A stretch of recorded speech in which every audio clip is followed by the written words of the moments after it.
Yo. Hey, what's going on, huddlers? Thank you for tuning in to Deep in the Huddle, Season 1. Episode 9. Yeah. Finally back after good old Turkey Day. Sheesh, man. We've been busy, been hectic. Yeah, very much so. How was, but for what it's worth, how was Thanksgiving? Oh, yeah. A lot of food involved. A lot of people I didn't like at my house. The in-laws. Couldn't wait for them to leave. Yeah, you asked. Indeed. I didn't have no in-laws issue. Yeah. But they've had some people through. Lots of good food. Cowboys won, so that was good as well. They weren't the only team that played on Thanksgiving. But that is true. And, I mean, Saints got to win, you know. Lots of turnovers from the Falcons. Bears. Funny, those two teams will be talking to each other later on in the week. Yeah. Saints. Sounds little tease for the fourth down skis. And, of course, Bears strengthened up, you know. Got to 8-3. You know. Lions must have not practiced. You got way too many syllables involved in all those extra syllables. The snow. That's what I was trying to get to. The snow. Yeah. Hey. But outside of that, you know, for our retail people out there like me, got through a Turkey Day, then hit it from 6 a.m. to 9 p.m. That was fun, of course. The old Black Friday hustle. Man, it's gosh, did you hear about all the? I mean, like, it seems like every year there's always a story. Something. There's always something, and, of course. And then, like, you hear some wild stuff like people are, like, fighting each other over hoodies at Victoria's Secret. Oh, yeah. They sell hoodies at Vicky's Secret? Oh, you know, you got that pink on the side. The video I saw was like some cheetah print or leopard print or something. Well, you know how that goes. I mean, just like the Hisense TVs at Walmart, it was like $100, and everyone was like grabbing them and tripping out. It's like, it's Hisense, guys. It's not. It's Hisense. It's not LG or. It's you know Sony it's not that OLED. Yeah, you know, which is funny because in my area, like literally that following evening, I'm seeing people posting them on like sell and swap sites for like $180. Like, but we all know you got it for $99, but yeah, someone will be a sucker and buy it. You know how that goes. I think the funniest story was seeing, it's not funny, but I'm just like shaking my head. Humans do better. They had the bundles, right? The Spider-Man bundles. And like this lady like had her cart, like dude like smooth walk past her, just scooped up the PS4 bundle and just kept on going. She's like, hey, stop. And like nothing happened. Like he didn't hear nothing. He didn't care. Just smooth. It was around the corner and gone. I was like, oh, yo. Wow. This is what we doing out here in these streets. Oh, man. Crazy stuff, man. Crazy stuff. But, yeah, definitely thank God survived the weekend, recouped a little bit of Sunday with this good old footy football. Hope everybody's Turkey Day was good and got full. And let's get into these Giants at Eagles. Ooh. Oh, yeah. Yeah. Yeah. First down. Giants up quick. Well, maybe not quick, but up in the first half, 19-3. Oh, yeah. Only to literally just kind of gave the game away in the second half and take the L 25-22. Saquon Barkley was kind of rolling in the first half, and then they got to the second half and, just said, we don't need to really get him the ball involved anymore. I was like, man, am I watching the Cowboys here? I'm perplexed.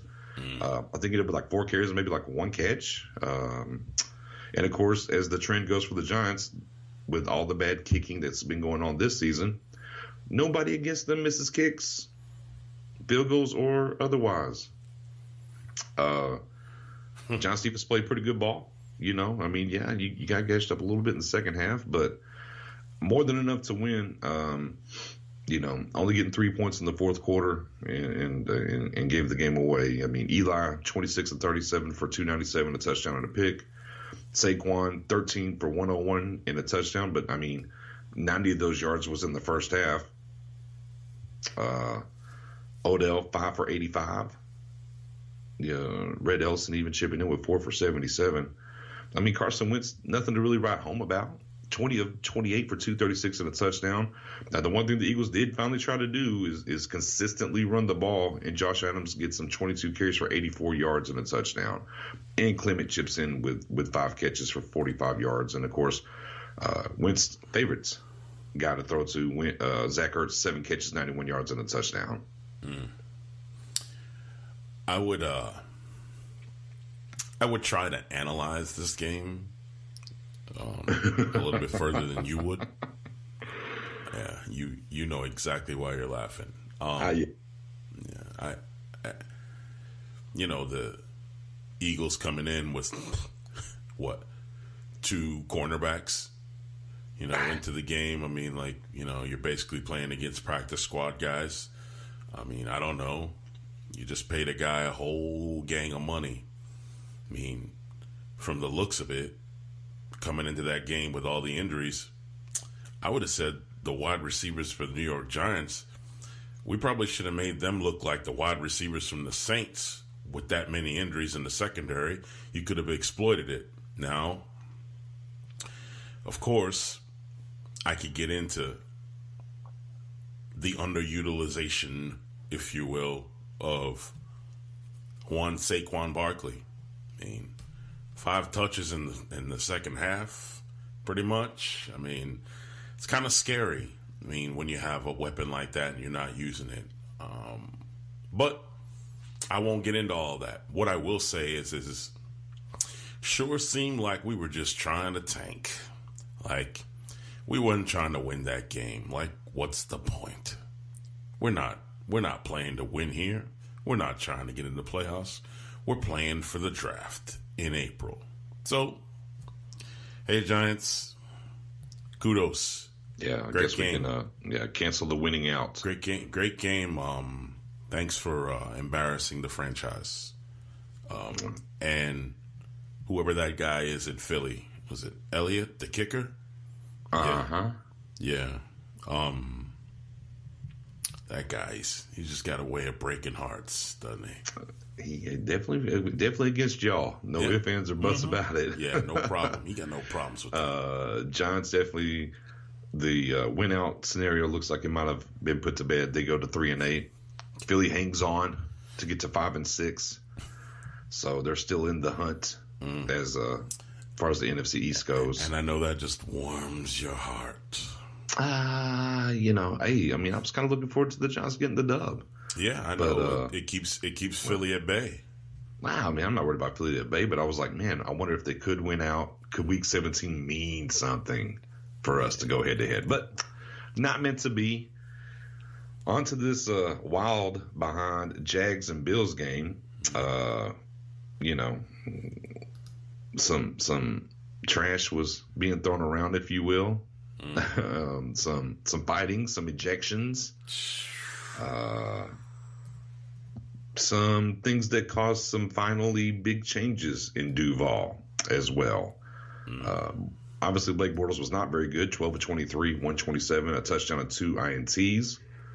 Fournette was having a pretty good game. 18 carries for 95 yards and 2 touchdowns until he started throwing punches. Then possibly cost his team the win because he did get ejected. Yeah. Josh Allen started out hot. He was like 3 for 4 for like $125 and a touchdown because he hit someone for a 75-yard touchdown pass. I think it was Robert Foster's who he hit. Rest of the game, not very good because he only finishes up 8 of 19 for 160. Now, he did run the ball, though.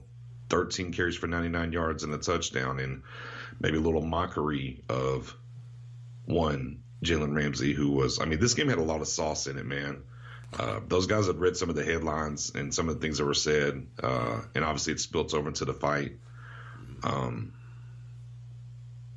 mean, man, 24-21. Buffalo's 4-7 now. Jags 3-8. Shortly after this game, Jacksonville fires their offensive coordinator and also perma benches Blake Bortles for Cody Kessler the rest of the way. Probably too late. Probably not going to help them the rest of the way into the playoffs. But I believe that coach is probably coaching for his job. So something had to happen. Yeah, I definitely think that the coach. Well, let me back it up. All the stuff that you just talked about, documented on record, and then you think about how the season has trended downwards for this team. compared to where they were last season. I mean, they were in the AFC Championship last year, right, with the Pats. I mean, it's a far fall. You know what I mean? Kind of like the Philadelphia Eagles situation. But the thing that kept on, and I actually meant to call you and talk to you about this week, the thing that kind of got in my head after all this news and stuff like that broke, I'm like, where is Tom Coughlin with all this pandemonium going on? I mean, we're hearing stories about, and mind you, we don't like to get into gossip and all that other stuff in here, and all people's lives and what they're doing and all that other stuff, unless it has to do with why a roster move occurred. So in this particular situation, I'm just like, man, you got fights breaking out in the locker room. Yeah, trading top 5 players away. You trading players. You got your star cornerback, basically having a mental breakdown every week after each game. Not to mention all the hype that he's doing during the week before the game, at least during the earlier part of the season he was. Right. And I'm just wondering, where's Tom Coughlin? If you're not even involved in, making a statement or anything like that, when it comes to this situation, wait a minute. You're not giving nobody no direction on what they should do, as a former head coach, what they should do to try to control things inside that locker room, because we both know you guys don't play together. It's really hard to win in this league. Yeah. So that's just kind of where I'm at now with this situation. Who is in there holding people accountable for their actions and setting them on the right path to coexist with each other so that they can play better football? Yeah. I mean, same thing. I mean, whenever they went to London and the fight happened, I was like, this don't seem like Tom C's hand. Like last year, okay, we could see Tom C's hand on it. We see Coughlin in this mix, and nothing from. And we can go all the way back to the big interview, the media tour per se that Ramsey took, and went down the list. I'm like, that just doesn't scream Tom Coughlin to me, And then the weekly things early in the season, right, of Ramsey talking, and I'm like, just doesn't seem very Tom Coughlin. Now, I don't know if it's a situation where the owner has him neutered some. I'm not saying that is the case or not. Definitely this season doesn't seem to be a very efficiently ran team as we've known Tom Coughlin to run. How about this one, though? All that talking Jalen was doing, right? Did you ever hear anybody come out to reprimand him for anything that he said? No. Coach? Front office? Anybody issue a statement? No. Weird, not at right? all. Yeah, considering who's over there, weird, right? Yeah, and then of course we can, and not to, something that could be delved into and something to look at is, we've had these conversations before when it turns into sometimes the game passes you by. Sure. Sometimes you just can't relate to today's player per se. Sure does. And maybe that's where it's at with Tom C at this point. Yeah. Maybe that's just maybe he has tried behind the scenes and it just hasn't, come to fruition in the right manner. So maybe he tried to take a step back and deliver the message through Doug, the head coach, and, that's just not being done. So, here's the thing. Jags are done. Okay, fair enough. Looks like they're going to be headed towards the top 10 pick. Hold on, pause it. It's going to fall in line with what you're about to probably talk about, but okay. Was Coughlin on board for the draft last year, or was he just making his way inside the organization? No, he was there. Yeah, he was on board. Okay. Yeah, he was on board. Yeah. All right. So continue. Yeah, no, not a problem. Top 10 pick, probably in their future. And this is a thing where they don't have to tear it down. They just need to make a couple of the right moves. Now, maybe they allowed the playoff run they did last year in allowing Bortles maybe to finesse them into thinking he could do this. and they got caught with their pants down. And for what it's worth, I mean, two things. One, the offensive line is a shambles. There's some of that too. My guy Cam Robinson out of the Cupcake School, he's out for the season. He was gone early in the year. And then like Andrew Norwell, who they just signed to a deal, was supposed to sign with the Giants. He just got shut down for the season too. He's injured after this game. So the situation here, as far as the offensive side of the ball, I mean, they really don't have an out in Bortles' deal until 2020. So they're really going to have to, like, when they chop him, like, you know, they're going to be some serious dead cap money, right? You know, if they drop him next year. I thought they probably go for, you know, and I think I said this the other day in the huddle group. I mean, maybe Jaguars are probably a little gun shy considering that Bortles is from the same school, but I figured they'd go get Mackenzie Milton out of UCF. But now, but now after the injury he just had. But, you know, here's the other thing, too. Whether they thought, you know, after the playoff run that, you know, Bortles could be that guy. Yeah. Let's be clear. They didn't really do much for him on the outside. They pretty much let all of their wide receivers go and really didn't give him anybody else to really throw the rock to.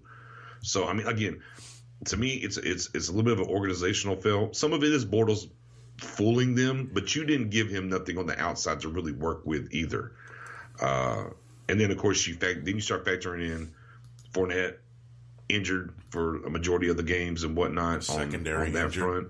Right. You trade for Carlos Hyde. That's not really panned out for you much either. Yep. All your other running backs are nicked up. And then you got fights in the locker room. Then you got fights over in lunch. It's just a lot of mess. And again, you know, we're kind of old heads in this, guys and ladies. And when we think of Tom Coughlin going back to his first stint, even, you know, with Jacksonville, and of course, you know, the coaching jobs he did around before that, on through what he did with the New York Football Giants, just doesn't seem like he lost his stamp on this team somehow. So I don't know. Go get you a pick. Go find your quarterback. Regroup and come back next year. Yeah. And honestly, and granted, this is still early, right? Yeah. I mean, the Giants aren't picking number 1. They're not picking number 2. I mean, they're like at 5 or 6 right now in the draft projections. Oh, but there's time. Right. No. So, like I said, this is still early. The Jags may need to move up to go get their QB. So watch for those moves to play out. I haven't looked it up to see what their picks stand at for this draft coming up, but they may need to, you know what I mean? Like, because, I mean, let's be honest. And I'm not about, you know, crapping on some guy in the league.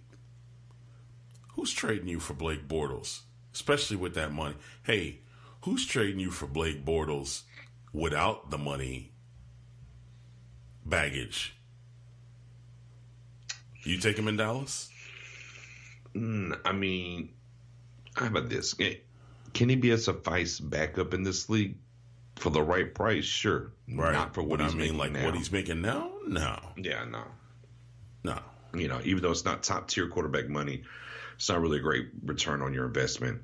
You know, and I just the thought trickles into my head. You know, let's say they're picking 5th overall, and Oakland finesses them for Derek Carr for the number 5 pick. But that's a different time. I mean, that's plenty of time to talk about that. But I can just see it. I don't know why. I honestly, man, I see Derek Carr going other places. I won't say right now, though. Okay, fair enough. Next, the Hawks went to Carolina, and the Hawks have over the past 4 or 5 years have found ways here and there, whether they're at home or on the road. They always play tight games against Carolina. They're always close, and somehow Seattle seems to win them, and they won this one, 30-27. 6-5 both teams are now. And now Seattle has the all-important tiebreaker over Carolina, who has now lost 3 straight. Which, by the way, for the second game straight, old Riverboat Ron gambled again. And it cost his team. So this team has lost 2 games to me off of gambles that were unnecessary. You got new ownership now too, boy. I'm wondering if they just go visit Ron. Tough, like, man. Hey, quit with the gambling. Yeah, I mean, there's a time and place, and of course, you'll get, we'll talk about it at different points. Certain coaches not being, more active in going for things, but I mean, some things I'm just like, look, you're going for 2 in the win when you're on the road, and that's like the last time you're going to get the ball outside of an onside kick. Stop. You're playing Seattle. You know what you have there. You're inside the 5. It's a 0-0 game. Kick the field goal. Because here's the difference in the game. Now it's 3 points. You had the Cam throw interception in. So, I mean, sure, there's some of that too. But just don't take the points off the board at this point when you're playing against this team. Yeah. They can't Russell, be fooled with. Yeah, Russell, 22 of 31 for 339 and 2 touchdowns. And they're all important whenever they were down 27-23, 4th and 3. Did he throw for the first? No, he threw it in the end zone and got the touchdown. And this team, as I look at it, we do our own set of thinking as we move through these topics. You know what I mean? While we're going through them, while we're talking about them, and like, man, these teams kind of mirror each other. They're kind of similar. You got a mobile QB with kind of like cannons for arms. They can move around the pocket. They can extend the play. Seattle's just now finding their running game here over the last few weeks. The Panthers have a mean running game. They got the tight ends on both. Both teams are tenured veterans. In this league, one's a little bit older than the other. The defense plays pretty fast on both sides of the ball. They got a couple new rookies being injected into their defenses on both sides of the ball. I mean, it's just they just kind of mirror each other. And then, I mean, if I really wanted to be insightful, I mean, I guess both coaches kind of are risky, with their gambling at tactics. Times, yeah. Yeah, I mean, one of them gave away a Super Bowl a couple years back. Well, he passed on the Super Bowl. He passed. That's what he did. He passed on it. Or something like that. Yeah. I didn't mean it as an insult. I just was saying, I mean, just risky. no. I mean, it is what it is. I mean, Cam for the most part had a great game. I mean, 25 of 30 for 256, 2 touchdowns. Yeah. Key interception though. I mean, noted, and he had 8 carries for 63. Hey, McCaffrey went nuts too, man. Balled, bro. 17 for 125 and a touchdown. Right. Oh, and by the way, let me add 11 catches for 122 yards and a touchdown. Right. Told you my boy DJ Moore was coming. Had another strong game with 8 catches and 91 yards. Mm-hmm. DJ Moore and Patrick Mahomes, though. Oh, well, I mean, he's a rookie. That's my guy, though. That's my guy. That's the second year. Calm down. Obviously, they did get a chance to kick a field goal at the end, and Gano came up a little gimp and didn't make it. Panthers are reeling, man, in the wrong direction. We're kind of getting into some of these, playoff scenarios here in a little bit, but man, that's a big one right there. That is a big one. Yeah. And now, speaking of another team in the AFC trying to get to the playoffs, Raiders at Ravens, and we're not talking about the Raiders in the playoffs, we're talking about the Ravens. The rookie, 2 starts, 2 wins. Dubs. I'm actually, this game, I'm actually shocked. The Raiders managed 17 points. Like, whoa. Big money over there. Look at them.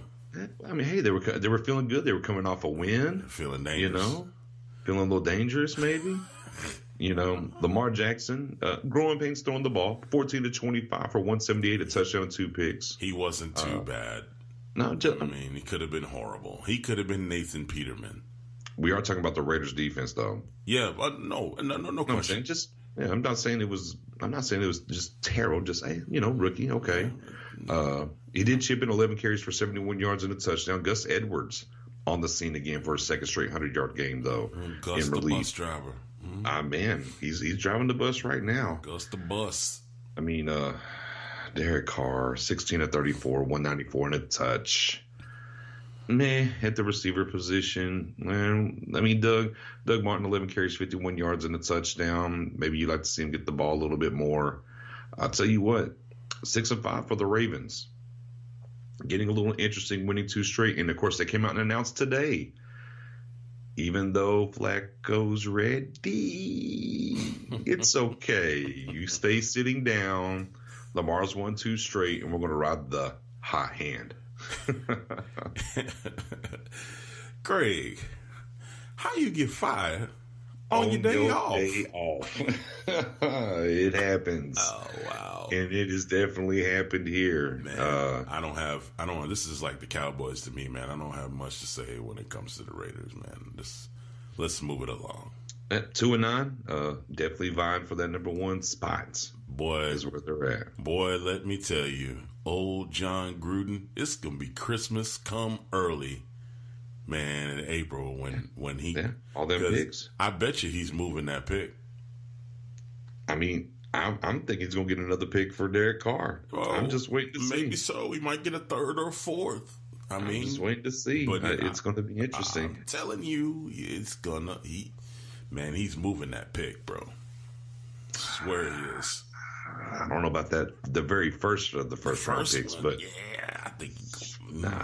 I think that's you trying to make sure you get your quarterback. No, I just think he's gonna just so he can flip it into more picks. If he's keeping Carr, he's going to keep Carr, then maybe. If he's not keeping Carr, he's going to go get his quarterback. Well, everything's fluid, man. You don't never know what he's going to do. Oh yeah, it's very fluid right now. I'll never know what he's going to do. Niners, Bucks, Niners. Who was this? I mean, I can't keep up. Who was the starter this week for the Bucks? By the way, because I can't keep up. Was it Jameis? Jameis was announced last week.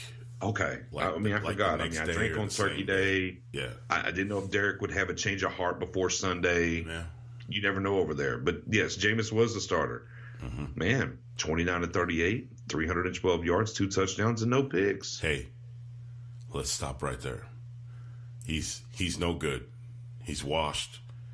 He can't hold on to the ball. He turns it over too much. Yeah, he's useless.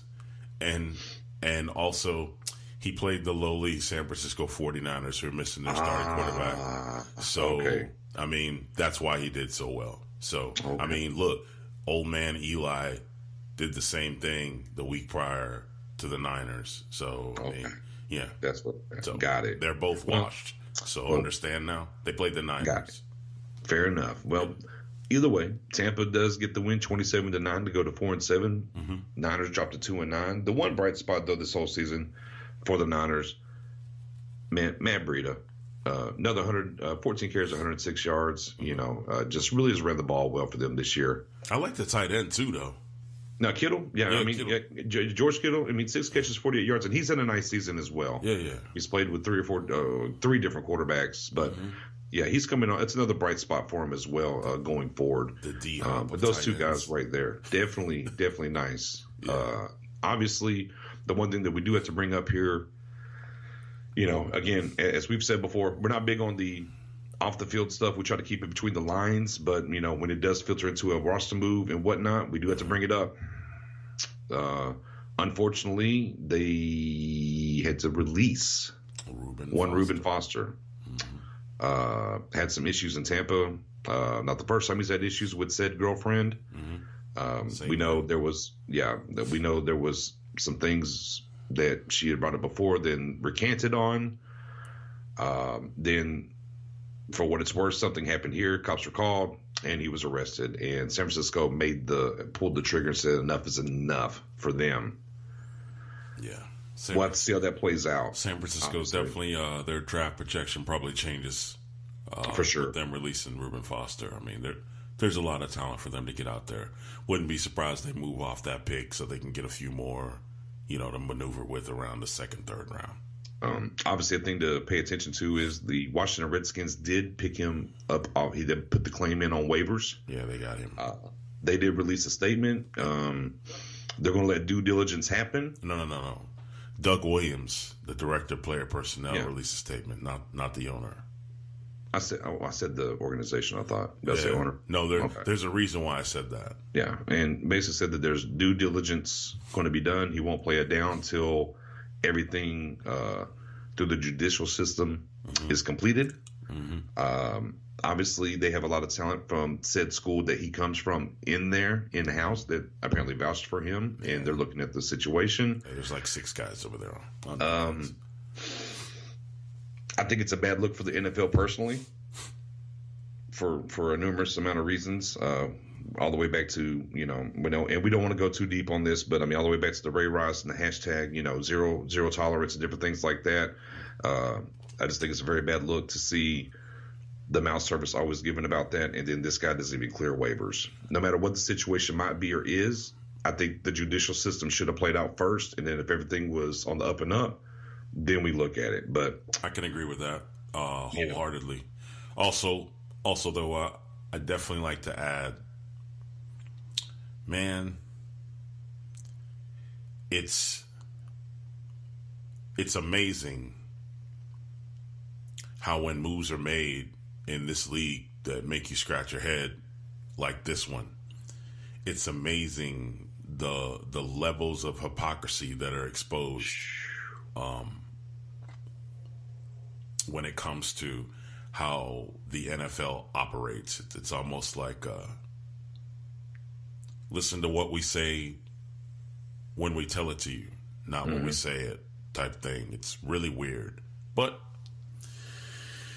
I guess it's on to the Redskins for Reuben Foster for the time being. Hopefully, whatever his situation is, I just hope that the guy gets help if he has an issue. And, not trying to blame the victim or anything like that. I mean, just, maybe sometimes people are too toxic for each other. If you guys keep having the same issue, maybe you should probably separate from each other, man. Right. It's like, don't make no sense. And I mean, outside of that, he's had a couple of issues, run-ins with the law besides domestic violence. Definitely seek a little help, maybe something there on the mental side, some mental health, and see what's going on there for him. Hopefully, besides football, that he can be a productive human being and not have these issues. That's the number one thing. Yeah. But yeah, the hypocrisy, like you spoke of, because they had a quarterback get hurt and then they signed a quarterback, right? I'll let you handle that one, Nick. So I can't talk about it. I'm just saying they signed a quarterback by the name of Mark Sanchez, and there's another quarterback out there that could probably start for them. But I don't know. I mean, I'll leave it at this. You can apparently for the NFL at times you can maybe slap a female, but just don't take a knee. And that's all I'll say about it. On to the Browns and Bengals. Oh man, it's the Battle of Ohio. Ohio, in a battle of former coach leaving and getting removed and joining another team. Man. And there was weird stuff going on in Ohio this weekend, man. Yeah, there was a lot, right? Ooh. I mean, the college. I mean, that 60 burger. Poor little Wolverines. Man, they had one job. That old Kevin Hart, they wasn't ready. They had one job. Yeah, I really, and here's the thing. For the Wolverines, for the Michigan fans out there, if it wasn't this year, then when? Tough sledding. Tough sledding. I wanted to see him, too. Well, there's always next year, right? We got our own worries, though. We got to go face off against Georgia. So yeah, them Bulldogs. But back to this Bengals, Cleveland. Baker must have been feeling pretty dangerous again. 19 and 26 for 258 and 4 touchdowns, no picks. Yeah. Nick Chubb, 28 carries, 84 yards and a touchdown. Yeah. 35-20. Albeit this game was over a half. It was 28-7. Browns kind of took the air out of the ball a little bit in the second half. There's just so many. There's a lot of layers in this game. Yeah. Man. There's a lot of layers of disrespect. There's a lot of layers here too, boy. Before we get there, Andy Dalton done for the year. Thumb, he's out of there. Again. The thumb. Yeah. What'd you call him? The nine-finger rifle? 9-finger rifle. Well, I need to call him the 9-finger rifle. I'm going to stick with that one. And for something definitely for a conversation in the offseason, not only is it time to move on from the coaching staff there, it may be time to move on from him too. Let him go see. Maybe he would be a really good fit in Jacksonville, and I'll leave it at that. Ooh. I'm just saying. Browns get the 4-6-1. Maybe the Raiders. Maybe that's a different. I mean, obviously they're going to need somebody, right? But the Browns 4-6-1, same records as the Packers, and Cincinnati 5-6. Yeah. How you feel about this game? I mean, all the handing the coach the football. Yeah. Handing him the foosball. That was pretty. Yeah. That's. Hey, yeah, Darius Randall. Look, we OGs. Okay. Yeah. Let me ask you a question. All right. Let's just say, all right, and I'm just using these guys as examples. These are definitely what if situations, right? Sure, shoot it. What you think if Don Shula was in an organization and he left it, went to another one, or Bill Cowher was in another organization and he left it, went to another one, or maybe a Jimmy Johnson left it, went to another one, and he was coaching on the sideline. I mean, man's got a right to earn a living, right? What do you think would have happened if a former player from that team rolled up on one of them dudes with the football, tried to hand it to him? What do you think? I mean, probably wouldn't go over too well, would it? I don't know. I mean, here's the thing is, and correct me if I'm wrong, and yeah, sure. You got the Google if you need it. The Googles. Oh, let me pull my keyboard. Pull it up real quick. Yeah, let me pull it up. I don't know. I don't know if we could ever look at a head coach get fired and in the same season go to a division rival. I just don't think that's there. Well, maybe not a division rival. What happened with Josh after he got dropped I think about the closest we can come to is Denver. And once he got fired from Denver, he ended up in New England again. Yeah, back home. Yeah, which by the way, he's also a candidate for this head coaching job. Oh well, I mean he'll be on the short list for a lot of teams for sure. Even though the stunt that happened in Indianapolis last year, but neither here nor. But like I said, I mean there's just not many times where you see a head coach get fired and end up at a divisional rival. I think here's what it says,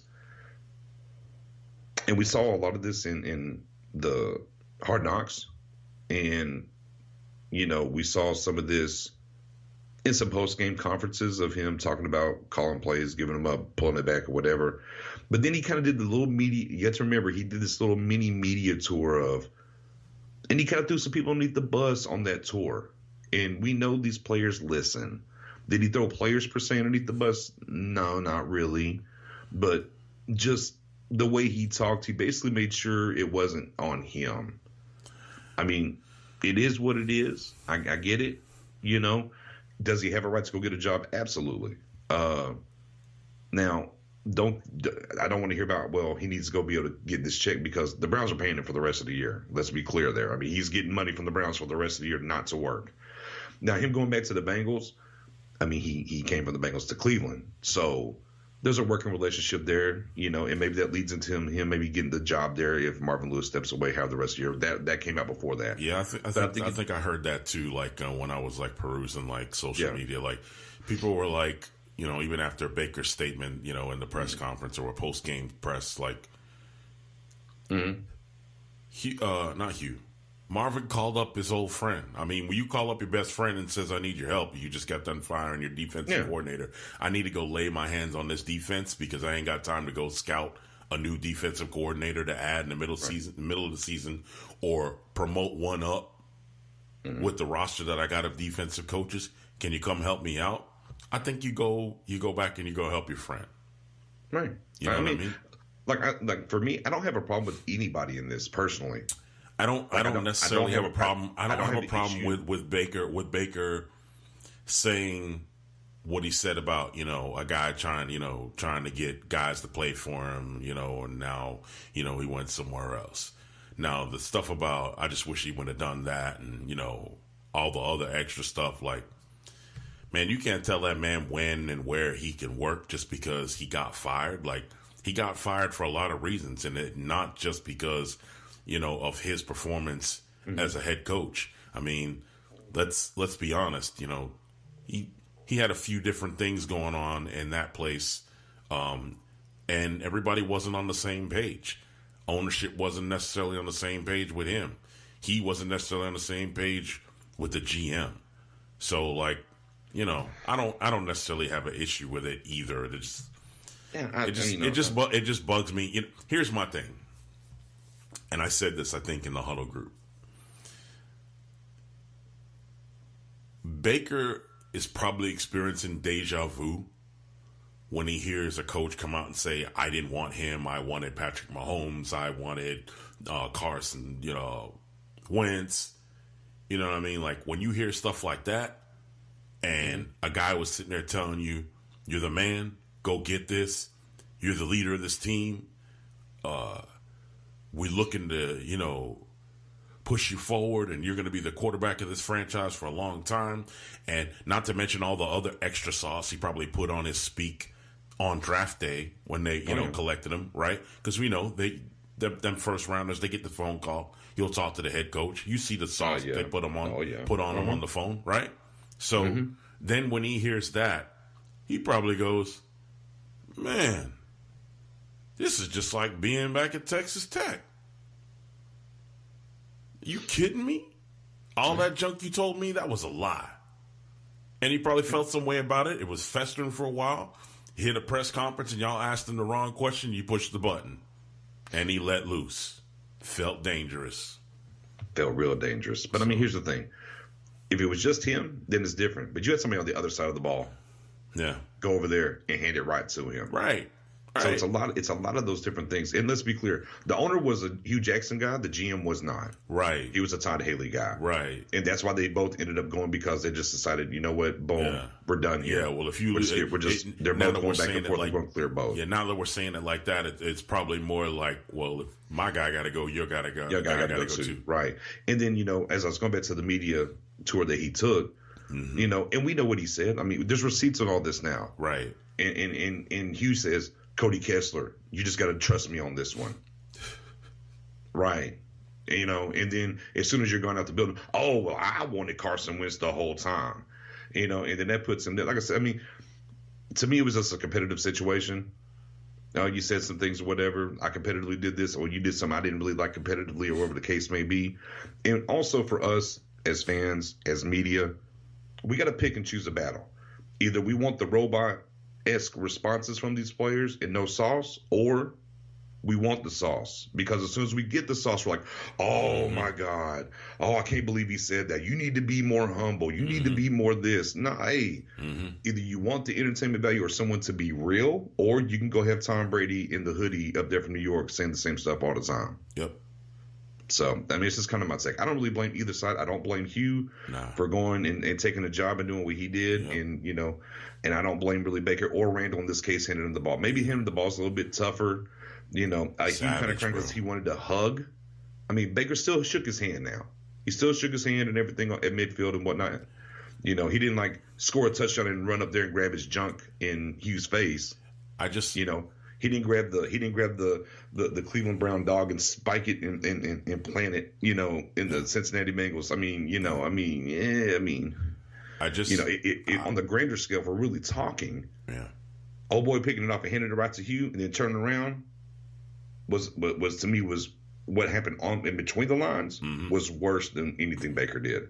Yeah, but I just feel like you said, Hugh had, his faults and he had to go, and, I don't blame him necessarily, but, sometimes it's not your time. Sometimes moves aren't made soon enough so that you can see the value of said picks or whatever it is, said moves. There was also the Josh Gordon issue that was lingering. Like, Hugh was handling that one personally. For a lot of it. How do you handle the Corey Coleman situation? Right, that too. So there's just a lot of stuff there. Like I said, it was time for them to split ways. It is what it is. And I don't blame. And look, I don't. And this is two things here.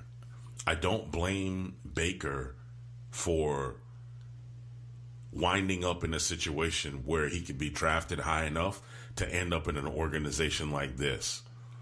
And at the same time, son, have some respect.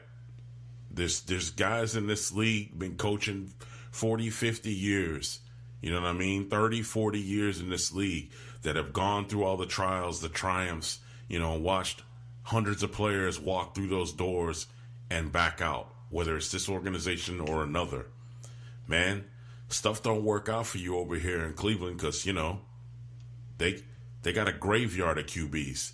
They've been saying that for years about that organization. It's a graveyard. Hey, man, stuff doesn't work out over here. You're going to have to take that attitude that you had and go someplace else. And we know in this league, people will always hold something over your head, especially if they feel like they need to use it as a chess move to walk you out the door. Yeah, it's true. So, but see, that's the thing about that's what drives Baker, though. I mean, the same thing in college. Drive him right out the league, though, bro. We'll see. Paid money. Ain't nobody got to pay you. Yeah. I mean, hey, no one's got to play you in college either. Right. That's what I'm saying. Like, no one. It's. I mean, that kind of edge him. Yeah. I mean, that kind of edge of stuff. I mean, that's what drives him in. You know, to me, again, I'm just not going to fault him. Just like Darius. I mean, just like Randall handing the ball. I mean, it is what it is. They spent time with that guy and they felt some type of way. Yep. You know, and it wasn't nothing physical. You know, so I mean, Randall didn't even get a flag for that. You know what I mean? Yeah. And maybe that should have been a flag or whatnot. Maybe. But, you know, I mean, it's one underneath the bridge. I don't think it's something we have to cross again. And maybe Baker does regret answering a little too much there. I don't know. But again, I think we may need to cross it again next year because if all the talk is the way that it's raging now in the media that Hugh Jackson may take over from Marvin next year as the head coach in Cincinnati, I think we're going to cross that bridge at least 2 more times in the next 12 months. Well, for Bengals fans out there, I hope that's not the case for you. On to New England and the Jets. Yeah. 27-13, Patriots get the win. Although, I'll be honest, game was kind of tight for a while. Game was definitely tight, but Patriots gets 8-3. Jets fall to 3-8. It was, like I said, man. It was 13-13 at one point. Yeah. And then they were able to pull away. I mean, Brady, 20-31, 283, 2 touchdowns.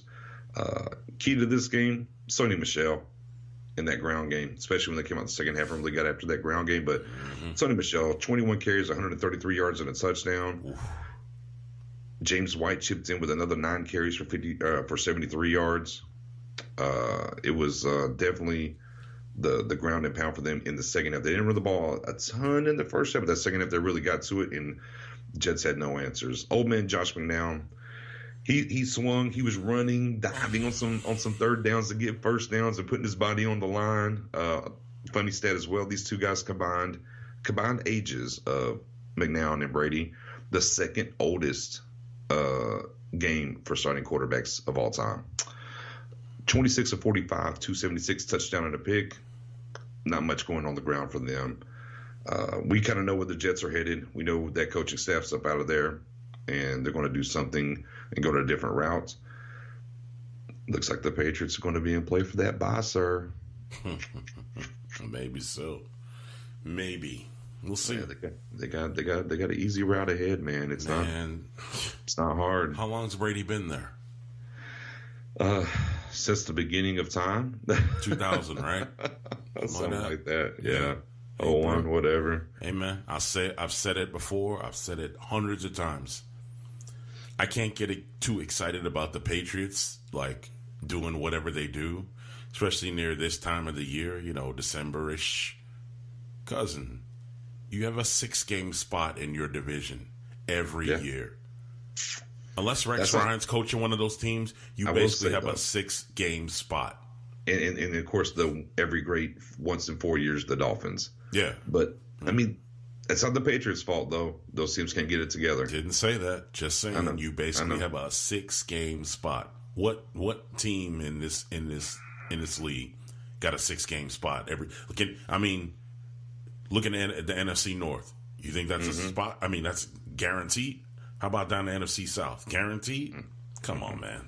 Yeah, no, I mean, hey, you're preaching to the choir. I mean, those teams are just not, you know, you had that little patch there, like you said, with Rex and the Jets, the Dolphins every great once in a while, and the Bills are the Bills. I mean, they just made it to the playoffs for the first time since the 90s. So, yeah. But like I said, Patriots are doing what Patriots do. They do enough and get that bye, and, you know, God forbid if they end up with home field advantage. Yeah. I'm just throwing it out there. We've seen it before. Now, I will say, even with all that we just threw out there to y'all,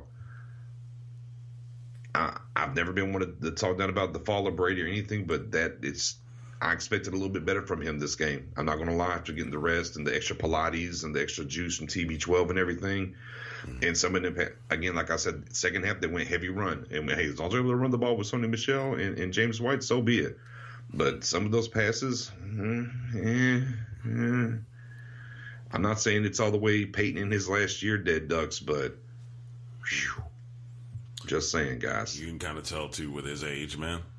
Yeah. How much they lean on running backs and, quick screens and things of that nature lately here in the last few years. Right. Definitely. Even though you definitely got a Gordon to maybe kind of help you take the top off. Might be something to that noodle arm that I keep hearing about. A little bit. Now, on to the Los Angeles Chargers and Arizona Cardinals. Excitement. If you're a Chargers fan, absolutely. Excitement. Mr. Rivers. Felipe. My God, 28-29, 259 and 3 touchdowns. Not Phillip. I told you who was coming. Felipe. They lost that game to the Broncos, bro. Man, I knew Felipe was coming. Man, they even need Felipe for this, man. No, they 45. Didn't. Yeah, man, 45-10, like I said. Chargers 8-3, Arizona 2-9. Rosen 12-19 for 105 touchdown to pick. Again, though, and I've spoken this before, David Johnson slowly but surely starting to look more like himself, man, and kind of getting back into it. 17 carries, 63 yards for him. Yeah. Really hate this for Larry Fitzgerald. I've said it before, but, he doesn't want to go anywhere else. So, that's just what it is for him. Melvin Gordon, 10 carries, 61 yards, 2 touchdowns, and 1 knee injury. We've seen this with Melvin Gordon before. Now, preliminary say it's nothing torn. We got a sprain, so we're week to week. Does he got MCO? Yeah. Okay. Yeah, those are tricky because you can rehab them, but they can also lead to PCO and eventually ACO. Yeah. So definitely something to keep an eye out on because they do have some games coming up. So that are major. So hopefully he's able to get back quick for them. Hey, didn't you mention the other quarterback for the Chargers? Geno got in. Geno got in. Next, he threw some passes. Did he went complete over? Any of them? No, he went 0 for 3. Hey. That's why I was like, man, come on, man, don't throw. Hey, man, Geno almost won y'all a game last year for the Giants. Stop it. You're hilarious with that. Almost won y'all a game. Next game, let's go. All right, and here's Massiah's upset of the week pick. No, that was your upset of the week pick, buddy. That's why I said it. I was trying to. It was ours. I'm trying to give you some. No, bro. No. You called it. I had to dial it up too. I said, man, didn't B say something about the Steelers Broncos? And I rolled it back. I said, my guy. Yeah. Oh, good. Yeah. I told you, man, mile high. Mm-hmm. On that streak. On the streak. Mm-hmm. And you saw what the Steelers did last week in Jacksonville. Mm-hmm. Bust them Chargers up last week. Yeah. Do it, Broncos. Hey, and now if you look at the rest of the Broncos schedule, outside of Week 17 where they go face the Chargers, who they have beat already now, they're going to be favored every week. Every week.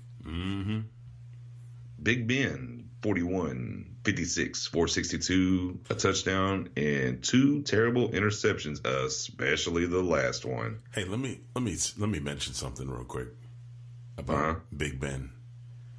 Anytime I hear Big Ben throw for 40 attempts or 40 completions, and he's got 50-something attempts or 60, and he's got 400-something yards, you ain't even got to tell me how many TDs he had. I know he ain't got more than 2. I can tell you that right off the rip. Hey, it's a fantasy player's worst nightmare for Ben to have to throw that ball more than 35 times. Yeah, man. But Broncos, like I said, get to 5-6. Steelers 7-3-1 now. Broncos got that win 24-17. But it was a weird game though, man. You had the fake field goal there at the end of the first half by the Steelers to get the touchdown. Connor got the ball a little bit, 13 for 53 for 41 yards. Of course, the big play everyone's going to look at is Juju for the 97 yards. My God, 13 catches for 189 and a touchdown. Connor had the weird fumble. He was four catches for 42 yards, and on one of those little screens, he just got hit and it popped out. Weird. Then you had the other tight end catch the ball. He's about to score, gets hit and fumbles it at the 1, and it goes out of the back of the end zone. Big men can talk about, well, the defensive tackle was blocked all the way into the end zone and intercepted the hell out of it. It didn't matter because he could have been laying on the ground. Antonio Brown was blanketed by Roby, and that would have got intercepted as well. So it didn't really matter on that play. How about this one? And pay attention to this, too. Now he's out here blaming James Washington for dropping a pass. And I guess the one where he tried to dive. So I guess I grabbed this quote or whatever and said Ben was basically on his weekly 93.7 FM radio segment. Oh, Ben gives out gems there now. Criticized Washington for not only dropping the ball, but for his leaving his feet when he could have continued running. Quote, "He has to make it," Roethlisberger said. "I just think he didn't trust his hands. For some reason, he jumped, dove. I'm not really sure what he was doing. We look at it on film, and Coach got on him pretty good yesterday.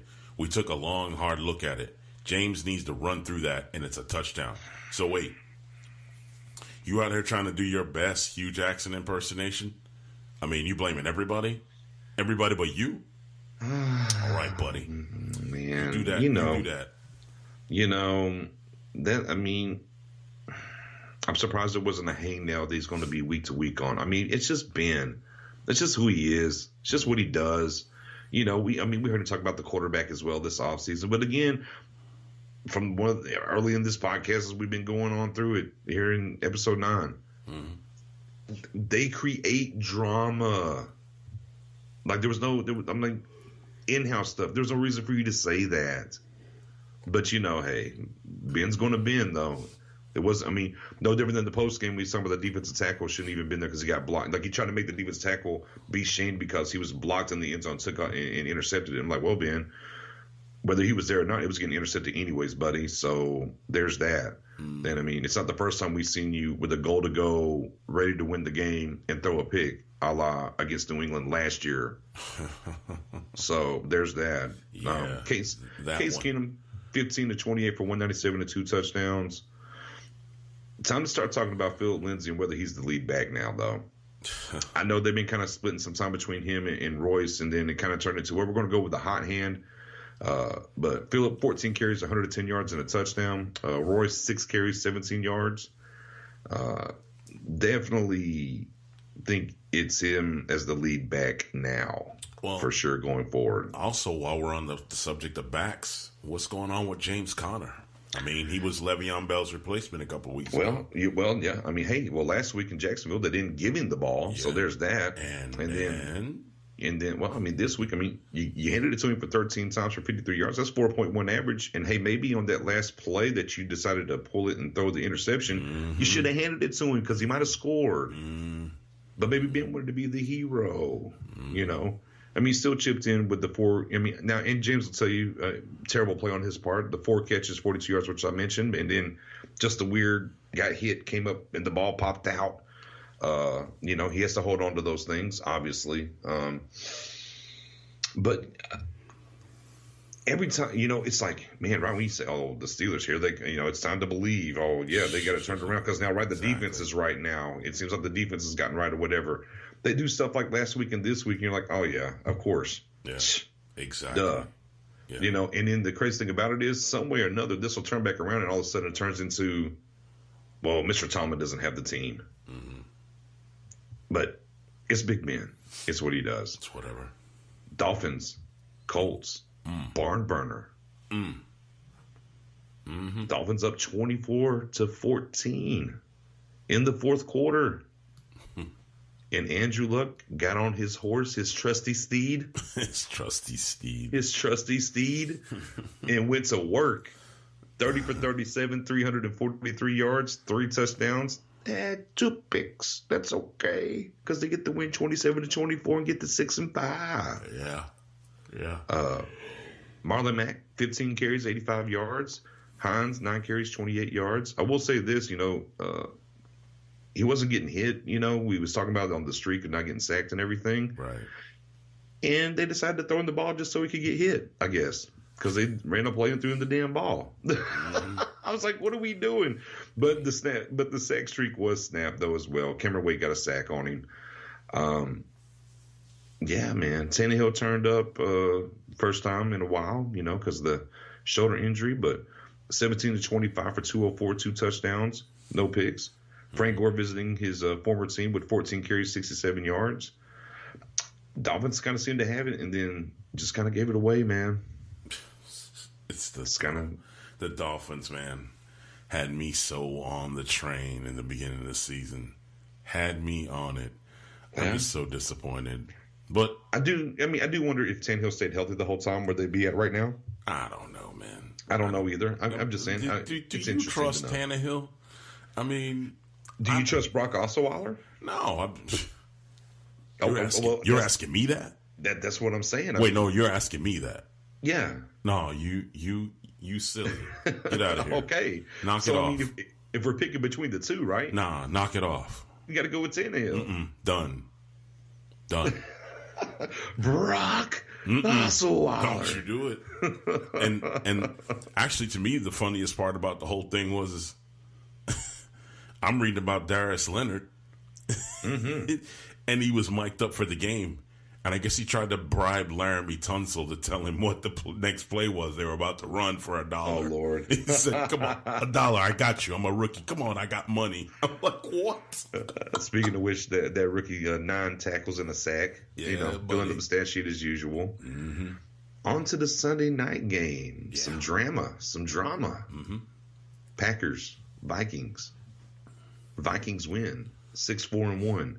Yeah. Packers fall to 4-6-1, 24-17. I didn't catch all of this. Like, I mean, that's the first quarter. Yeah, all I know is this. All I got to say about this game is this. Mm-hmm.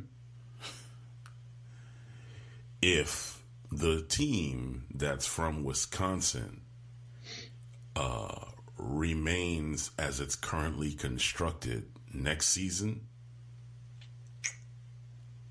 we could have a riot in Green Possibly. Bay. Yeah, we could have a riot in Green Bay. Possibly so. That's all I got to say. And I'm talking about top down. Right. No doubt. That boy Kirk Cousins. Mm-hmm. Yeah. 29-38, 342, 3 touchdowns, 0 picks. Yeah. Running game, I mean, wasn't Murray had 11 carries for 33 yards. Dalvin Cook had 10 carries for 29 yards. Even Kirk Cousins was in the mix with 6 carries for 17 yards. What's going on with Dalvin Cook? Is he still trying to heal, or what? I think he's just one of those guys. Get him in space. I think you get him in space and he can do work. Hence the 3 catches for 47 yards and a touchdown from him. He had the big burner. He wasn't like that in college. But he was always nicked up in college, though. So when it kind of comes in, when this kind of comes to that, maybe we don't need to run him in between the tackles so much. We need to just kind of get him in space and see what happens. Might need to feed him. He might need some milk. Maybe so. A little vitamin D in his life. A little vitamin C for the bones. Peanut butter jelly sandwiches. Sandwich. Yeah. Oh, well. Aaron Rodgers, the GOAT, right? 17-28 for 198 and a touchdown. Yeah. Missed in the running theme of the week before and this week. Missed a couple of throws there. Mm-hmm. Had to give the ball up. Boom. Game, set, and match. Aaron Jones, 17 carries for 72 yards for 4.2, and then, just didn't quite get the ball as much. Same old song and dance for them over there. I mean, he didn't give quite the relaxed story or whatnot, but he did list off the rest of the games and said they must win them all. Yeah, jump on a plane, go to Chicago, beat them. Pretty much how you laid it out, but I don't think it's going to happen this year. It was funny to me. It was. Yeah, no, absolutely. I mean, Aaron's a funny guy. Yeah, we've seen him in the commercials. He's a funny guy. Yeah, and that takes us to the Monday night game. Aye. Tennessee Titans, Houston, Texas. Houston 8th straight win. Yes. 34-17, 8-3 now. Shrieking Texans. As I said, they were going to run away and hide with this division, and that's exactly what they're doing. The streaking Texans. Titans 5-6. Let me tell you what, this Mariota stat line, man, and I posted this in the huddle group today too. I'm like, 22 of 23, 303 yards and 2 touchdowns. Man, if you watch the game, it didn't seem that way. It just, it just really didn't. He was 5-yarding it, man. I mean, 5 to 7 yards. And that's not normally his style, because we've seen him in Oregon, man. He can blast that ball from the goal line to the 50-yard line, the 60, the next 40. You know what I mean? Like he can throw. Yeah, he can throw on the run. One deep one. Yeah, Corey Davis had one big one. But I mean, when you're getting sacked 6 times, pressure's not. Pressure is around you. Then the running game wasn't doing much. I mean, Henry 8 carries, 30 yards. Oh my Deion goodness. Lewis. Let's just keep, because we go through this every week. Then Deion Lewis has 7 carries for 8 yards. Seems like maybe we should have handed it to Derrick Henry a little bit more. I bet you everybody turns that off when we get to a Titans game. We go, Derrick Henry. Don't know what's going on. Oh, Lord, they talking about that. Man, just throw the whole thing away. Headphones off, gone. Marcus Mariota, 6 carries for 28 yards. Like I said, man, I'm a fan of him. I hope he gets somewhere. I hope they trade him, release him, whatever. Let him go somewhere where they'll give him the rock. Deshaun Watson, very clean game is what I would say. 19 to 24, 210, 2 touchdowns. Of course, we almost saw a little history. The second longest run on Monday Night Football, 97 yards for Lamar Miller, who's actually done a 97-yard run 2 times in the league. Deshaun Watson chipped in with another 9 for 70, then Alfred Blue 13 for 49, bringing that heat. Only thing I got to say also in Marcus Mariota's benefit from last night's game is how about that stiff arm on Clowney? Yeah. Right in the jaw, too. Boy, he hit him right in the chin strap with it. Yeah, a little stiff. Stiffy. Yeah, boy. Hit him with that. Hit him with that ooh-wee. That ooh-wee. Speaking of ooh-wees. Yeah. Since last week we got onto the offensive Rookie of the Year, let's take a look at these defensive Rookie of the Year candidates. Oh, yeah. Second down? Yeah, let's get into that second down. Second down. How about... Got the top 5 here, odds-wise. We got Denzel Ward at 5, Bradley Chubb at 4, my guy, Leighton Vander Esch at 3, and then Derwin James at 2, and that guy, Darius Leonard, at 1. I mean, as we were just talking about the Colts game, I mean, you just look up Leonard's stats every week. He's just stuffing it. It's like 10 tackles, forced fumble, sack. Or it's 8 tackles, 2 sacks, forced fumble, or it's 9 tackles, interception.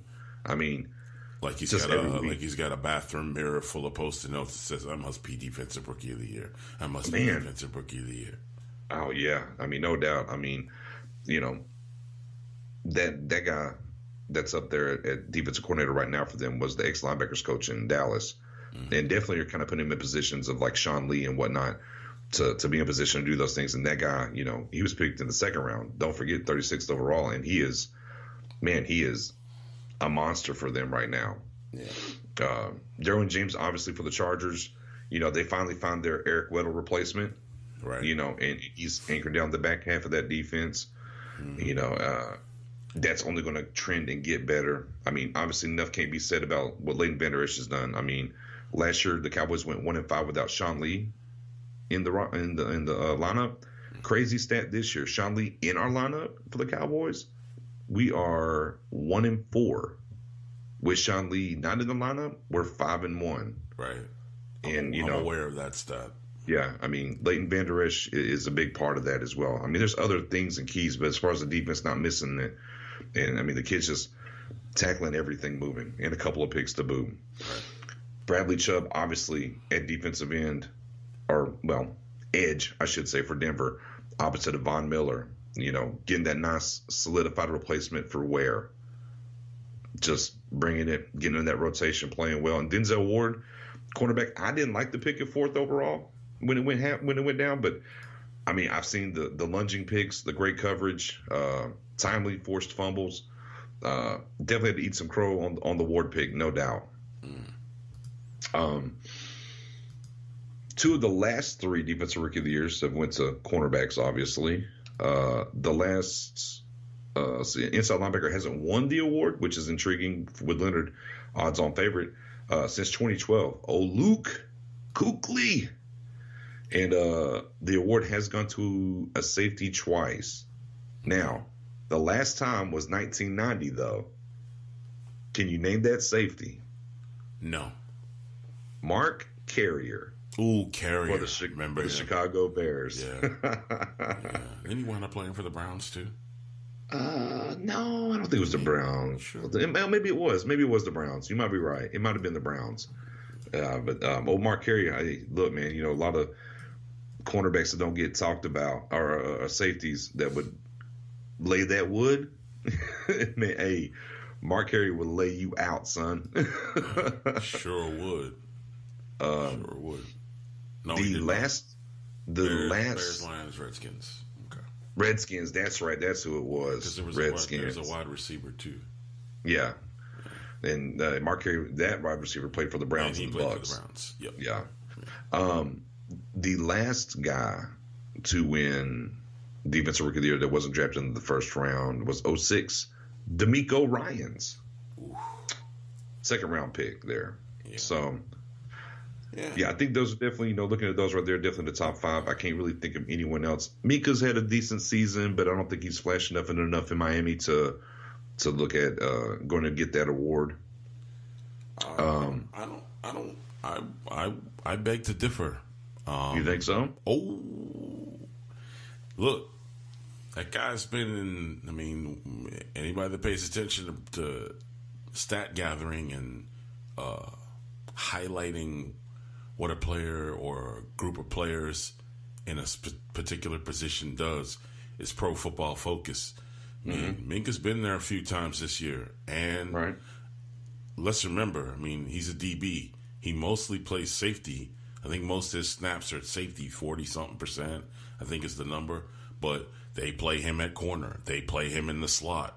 They'll play him, as a blitz and linebacker, and, in some cases. Yeah, off the edge. So, yeah, off the edge. So, maybe you don't necessarily get the play because of his position, but because of where they line him up, it creates pressures and everybody else gets to eat.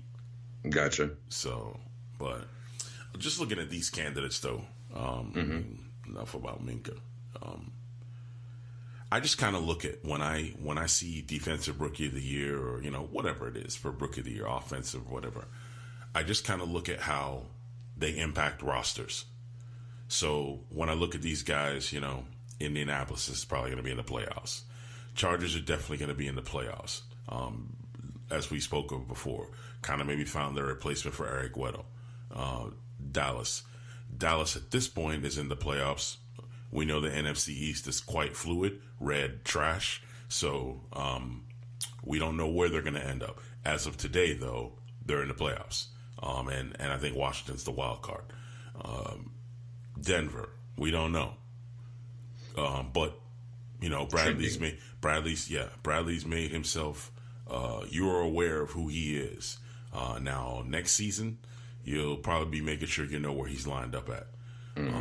Denzel, can't really call it right now, but he has balled out on a number of games for them so far this season. But can't call it right now. I can't say anything about him because one, not really sure if they're even going to make the playoffs by any stretch, and two, we don't know what's going on with the coaching situation there, and heck, even the organization. So, to me, Denzel's probably not going to win it. I'd hang my money on. To me, I guess Vegas kind of has it ranked. What, Leonard James, right? LVE, Bradley Chubb, Denzel Ward. To me, I'm probably going to go Derwin James or LVE to win that award. I can see that, but man, they got Leonard. How bad that Indianapolis defense has been. Nothing against him, but there's now I will say this: Derwin, stuff in the stat sheet, right? I mean, like when you got a cat that makes all the plays, on a team that's weak defense. We spoke about this. They need to get more protection for Luck, and they need to go start to retool that defense so that it can do something against opposing teams. Yeah, I mean, and of course, they've won 5 straight. It's coming around. I'm with you. I hear what you're saying. I mean, I think my thing is, what kind of odds are there ever that you would have been talking about a top 5 offensive rookie or defensive rookie of the year with the last name Chubb on both sides? Right. Like, what are the odds of that? How does that break down? Good catch there. I'm like, wow. I mean, Derwin James obviously, and of course, they had the injury at secondary too. Beginning of the year, the cornerback, Verrett. Oh, Jason Verrett. Yeah. And he's down automatically before you even get to week 1. And Derwin James is on that back end. And on top of that, Bosa missed time too. Yeah, he's missed a lot. And that puts more pressure on James as well. So Derwin's definitely been as good as advertised. Not that any of these guys haven't been. Yeah. But yeah, I can definitely, I would tend to give it to Derwin if it was right now. Right now, right? Yeah, right now I think I would give it to Derwin. See that? We do agree on something, but I don't know. Yeah, every once in a while. I just kind of look at, how I do things, man. Like, I look at the impact. You know what I mean? And that's whether, if I'm doing this, us pushing, digital content, or it's playing games, or, the stuff I do work-wise, I look to see the people that make an impact. That's what I do. I learn to identify impact. And I look at this roster of guys that are, being considered for Defensive Rookie of the Year. And I just got to think impact, man. I mean, Darius Leonard, yeah, man, that's cool what you're doing, kid. Keep it up. Even when they go draft somebody else to help you. I look at Derwin James and look at how long the Chargers have been starving for the secondary type of help that that they're getting. Right. And obviously, we referred to Eric Weddle, big deal. Eric Weddle made a big impact on that defense when he was there. Put a lot of guys under his wing, a lot of guys in there, when other people left, when other people retired, Eric Weddle was the last man standing. And he did a lot to kind of keep that unit together while the offense was still trying to find its way in some sorts, whether it was going through different head coaches or offensive coordinators.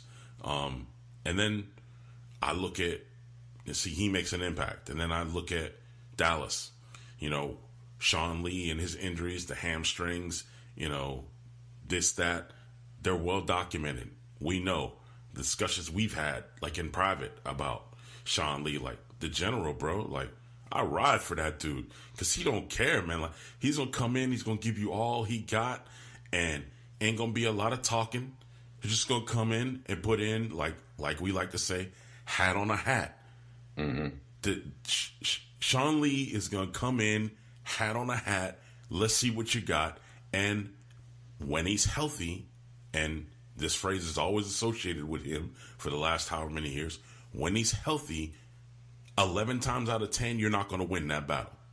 Right. 11 times out of 10. I said that. Okay? And LVE now, with this pick, which I know you weren't pleased with it, I wasn't pleased with it because I was worried about his injury status. And I don't play that injury status coming out of college because that's just something that's going to come and linger into the team in the NFL. And then what have we done? I digress, though. LVE has made an impact for your team on your defense. And, look for him to be, the incumbent for Sean Lee's gig, if you will, next season. Right. And that's, to me, we can talk about Chubb all you want, but Chubb got a lot of help. You understand? He got a guy over there that when he was hitting free agency, hey, Giants go sign him. That Von Miller cat, yeah, that's not a game. That ain't a game, bro. Hey, that guy ain't going nowhere. I know he ain't going nowhere now. I'm just saying, like, when they let him get loose. Yeah, his free agency was impending. I was like, oh yeah, go get him. So But, and then Denzel Ward's got his own set of issues, man. He's in Cleveland. I mean, let's see how it plays out. But to me, Derwin James, LVE, and I'd probably lean towards LVE because he just makes that impact, man. Y'all needed that. Yeah, I mean, definitely. I mean, he obviously didn't get to play out the gate, so he doesn't have as many games underneath this belt. Mm-hmm. That was kind of thing that I held against the offensive side of Chubb. That there's some people in his way before he got in. So we'll see, how they finish the season. I definitely, to me, it's a three-man race. I'm not going to discount Leonard, and especially depending on where the coach trend to. James, obviously, in LVE, gun to the head. I'm going Derwin right now, but we got time to see, how these teams finish up and what those players and what kind of impact they make. I'll tell you what, though, now. LV keeps coming every week with the daggum interception and making those kind of plays and the big stops and big situations on 3rd and 4th down. It's going to change quick and in a hurry. Hey, man, I said it for probably week 2. Y'all's defense is miles ahead of your offense as far as gelling, execution. Hey, and offense is coming, though, now. Yep. But neither here nor there. Neither here nor there. I'm fine with your assessment of that. But if anything's been consistent in Dallas this season, it's been the defense. It's been Jerry's gonna have something to say every week. I mean that's forever. And the defense has been consistent. No, I'm just saying, like that. If there's any two things that are consistent, it's those two. Fair enough. So, hey man, let's go over here to this 3rd down. Let's talk about some contenders, some pretenders. This playoff race we got going right now. Yeah, we're gonna do contenders or pretenders, buddy. I mean, we're going to take a look at this playoff race here. And let's start over here. In the AFC. All right. 3rd down. Let's take the division leaders out of it, right? We believe they're going to make it. Kansas City, New England, Houston, and Pittsburgh. Okay. What you think? Think they got it? Think they're going to go ahead and lock that up? Well, let's go one by one. So, all right. Kansas City. Contender or pretender? Contender. You say contender? Contender for Kansas City. For fear of ruining my you think they're a pretender? No, say what your chest. Say it with your chest. If you ain't buying them, you ain't buying them. Say it with your chest. Andy Reid. I mean, I can there's understand history. it. There's history. No, but it's a different guy QB though. Look, I'm not even worried about that part of the ball. I'm worried about the defense. And in that case, you don't get that. And this is part of football, man. Injuries happen. Some players catch an injury bug. Sometimes people overcompensate while they're trying to rehab and get back on the field because they know what this is.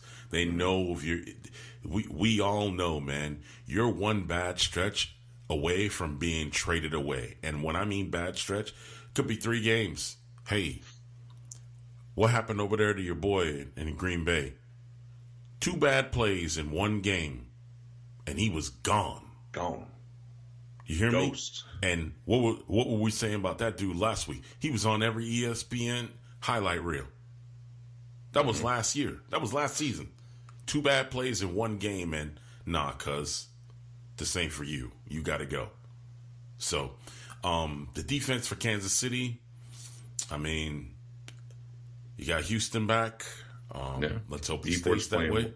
Yeah, D4's playing well. Right. D4's definitely playing well. Eric Berry's coming back now. Who's the other boy on the line? Chris, I forgot his Chris name. Jones? Yeah, maybe. Chris Jones. And then you got, Berry's supposed to be working his way back. A lot of the rumbling around the league is Kansas City's been here before with Eric Berry. So they kind of taking their time to bring him back. And I think that's where they fall, man. Like if there's anything like, if there's anything that could get them, but in this league now. But let me ask you this question. Hold on. Okay. In this league now, when you can generate points like a Kansas City or a LA or a New Orleans, that can defeat bad defenses. So. I mean, they have 2 losses. Yes. They lost to The Patriots? New England, yep. In New England. And the Rams.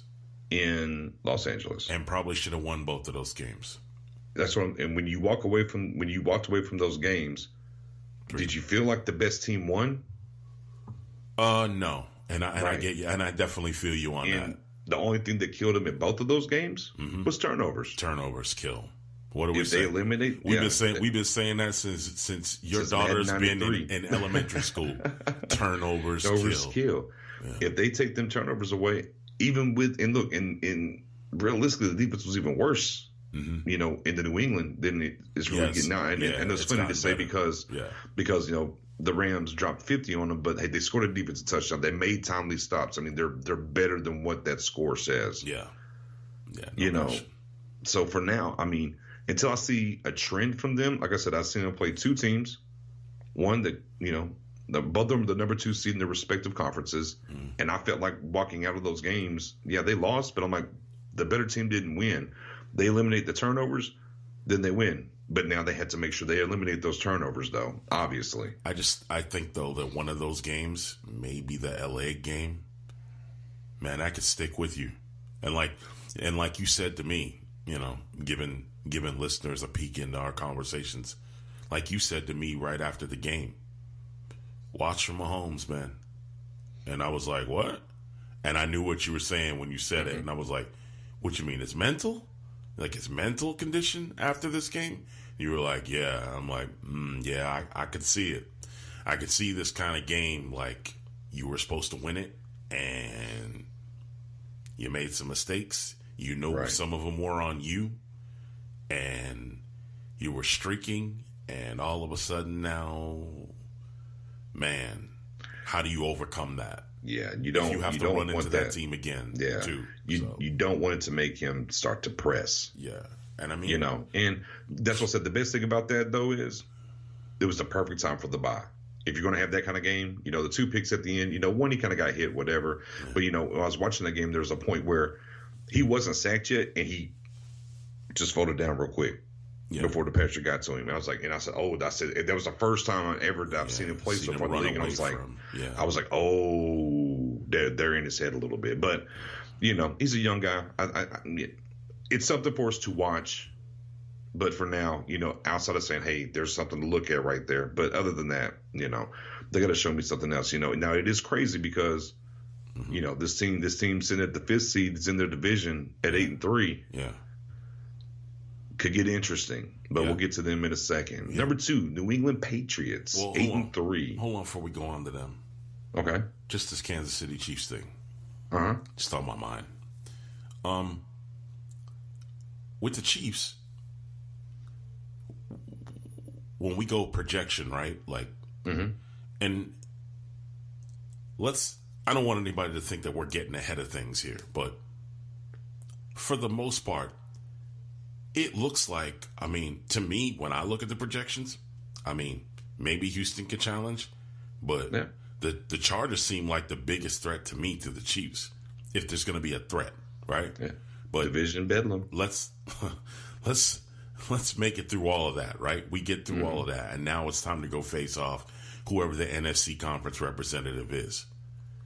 Brother, if you got to go revisit the Rams, okay, well, you got tape, and you can go back. Oh, you know what I mean? And try to solve equations, okay? Right. But when you get to New Orleans, that's a whole different set of math. And I don't know if your defense is built for that. Well, at this point, though, let's keep it just pretenders or contenders for the AFC. Yeah, sure. We got some Super Bowl stuff coming. Sure. Just saying. Yeah, definitely. So second seed, New England. Yeah, New England Patriots 8-3. Contender, pretender. Yeah, I say they are a contender if they get the number 1 seed. Pretender. Not even if they get the number 1 seed, you still think pretender? Tommy the Noodle Brady. It's a wrap. Rob, my back still hurts. Gronkowski. Don't know what's wrong with my elbow. This cybernetic implant that I have on my elbow seems to keep falling off. And then there's who's it? Not Amendola. Julian Edelman. Edelman. Yeah. What does old Shay Sharp say? Julian, I got piano on my back.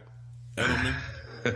I mean, Gordon's coming along though too. I think you got Sony Michel over there, man. Yeah, I mean, it's not a game. That's the thing. That's the thing. Yeah. To me, I think that's the key for them. If Michel stays healthy and they're able to run that rock like they were this week, and then of course before he got hurt and how he was running the rock as well, I think everything's predicated off of that. And if they're able to do that and get home field advantage, I mean, again, to be the man, you got to beat the man. So if they get home field advantage, they're definitely a contender. Now, if they don't, I don't think they're making it to the Super Bowl. So I'd have to call them a pretender at that point.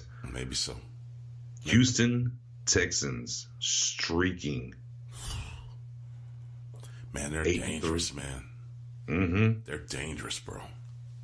Like, I'm not even being funny. I'm not trying to hype anything. I think they can be anybody other than New England in New England because they've never been able to do it before, and they've just had issues there. They lost to them there this year already, but I think Houston can be anybody outside of New England and New England. I think that coach knows the history, and I think if they have to face off against New England, I think he prepares for life a little bit differently than he has in the past. Well, he's the only damn assistant that ain't be able to beat Bill Belichick this year. But see, now he can go, well, let me go dial up the tape from Vrabel and Patricia. And then maybe, here, I'll give it to you guys. You guys see if you can come up with something. See, now when you playing for all the marbles, man, like, you gotta come with it. And I think he at least realizes, or he's aware of the fact that, this could be it for them. I mean, you don't in this league, you got 16 games. You don't win 8 games in a row, bro, and like not go, wait a minute, we might not make it. Yeah. I mean, like I said, when they made the trade for DT, I said they would run away and hide with the division. Yeah. And they're in the process of doing that. I know they got to still see the Colts, but I think they handle business there. Obviously we got to see that guy in the playoffs. That hasn't got a chance to play in the playoffs yet. Kind of the same thing for Winston if and when he makes it. But Deshaun Watson has always shown the fortitude to really step up in those situations in big games. If the running game can stay on track for them, notice there's a theme there that we're talking about here, and we can actually kind of tag that to Kansas City Chiefs as well when it gets cold, and that they do have home field advantage, that old run game. But yeah, man, I mean, Houston's hot. They're magma right now. They're hot, man. Like I said, they can play anybody outside of, New England, and I think they can beat them. So I got them as contenders, man. Okay. But that coach. Number 4, the Steelers, off that hot loss. Pretenders. Yeah, I think I got to agree with you. Yeah. And just too much going on. I didn't think that you would, but yeah, I think. Well, after Jacksonville and after watching this last game, it's like it's just always something. Yeah. It's just always. It's been like that all year. And I thought maybe after the Bell situation was completely over with and done, I'm like, okay, now we kind of, it's out of the way. Forget them clearing out Bell's locker and all that other stuff. But then, game day, and here's your guy speeding doing 100 down the highway, and then it's barely getting past Jacksonville, and now it's Big Ben, and he should have caught it, and interceptions and weird turnover. It's just something weird. I don't know. Yeah, I'm with you. I think pretenders, man. I think so. I think to agree with what you said, just to add on to that, this team has been falling apart at the seams since last season, and we're now, the Antonio Brown with the Facebook deal, and last season, and Le'Veon Bell must walk around with a tag on his neck like he just walked out of a department store, because that's all they do is keep tagging him. Like, when is he going to get a deal?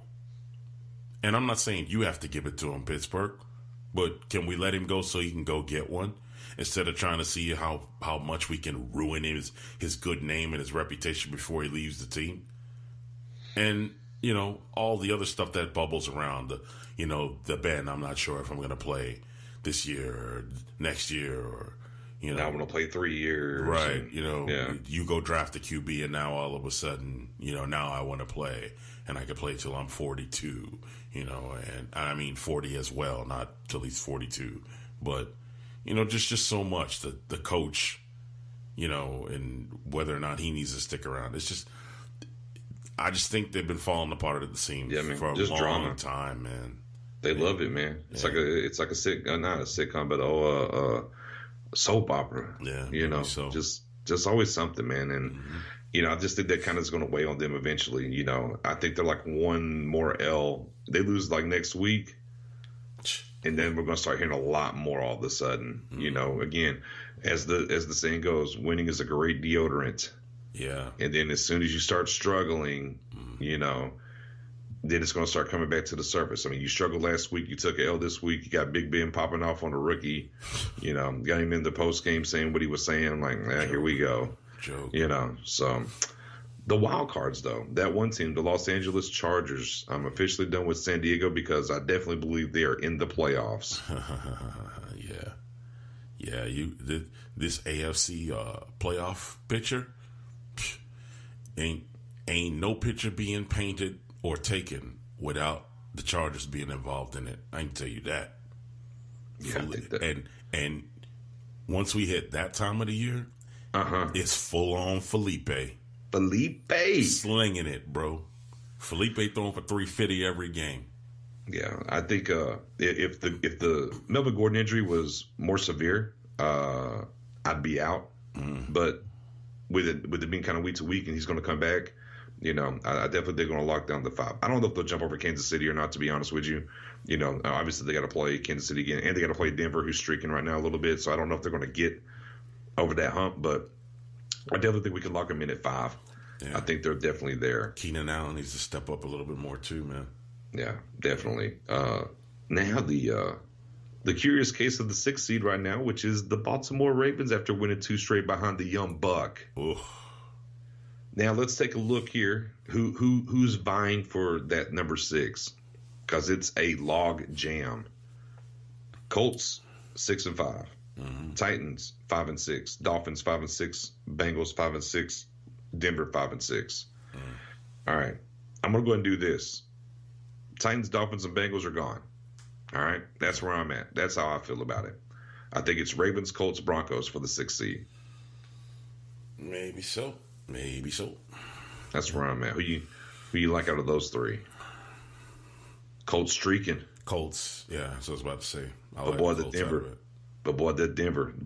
These last games, they're gonna be favored in all of them except maybe Week 17 against the Chargers. Yeah, bro. But they ain't got no QB really to speak of. They got the running game, but that running game, that defense, though. Yeah. Hey, and look, it travels. And the Ravens, proof for that, proof positive. Yeah. I just don't know if they're going to be able to continue on with the rookie to get over the hump. I just saw some weird stat about them earlier today too during that Super Bowl run for 2000. Where it was like 9 games straight or something like that, where the only points were scored were field goals. Man, craziness. Yeah. I think. I'd like to see the Colts get in, just, the return of luck. But, looking at the schedule and the different things going on, even though the Colts' schedule isn't over the top scary, but they got to play. I'm going to give the nod to Denver, man. I think I'm going to give it to Denver out of those 3. But I could see the Colts getting in as well. Yeah. I mean, obviously they're getting in. I don't think either one of them's got a chance to make a run. If I had to pick between those 2 making the 6th seed, say the Colts, I would have more faith in the Colts making a run. Right. But although Cleveland Browns 4-6-1 could win out, seeing there's a chance. Well, I mean, they definitely have the chance to leapfrog Cincinnati because Dalton's out. Maybe they will feel dangerous for the rest of the year. No, I mean, Dalton's out for the rest of the season. They had a chance to put in work. No doubt. Yeah. Maybe they don't need to. And if there's a lot of things that could happen here. Hey, we start with Cincinnati. Dalton's out for the season. AJ Green still wasn't back yet. You kind of the defense isn't where it needs to be. And, you could find yourself at the bottom of that division. And that team was, and they were 5-2 at one point. Right. And then you go to Baltimore where, okay, well, now Lamar Jackson's starting. Well, if he doesn't start, if things go wrong for him this weekend coming up, do we go back to Flacco? Are we pulling the Tampa Bay Bucks deal?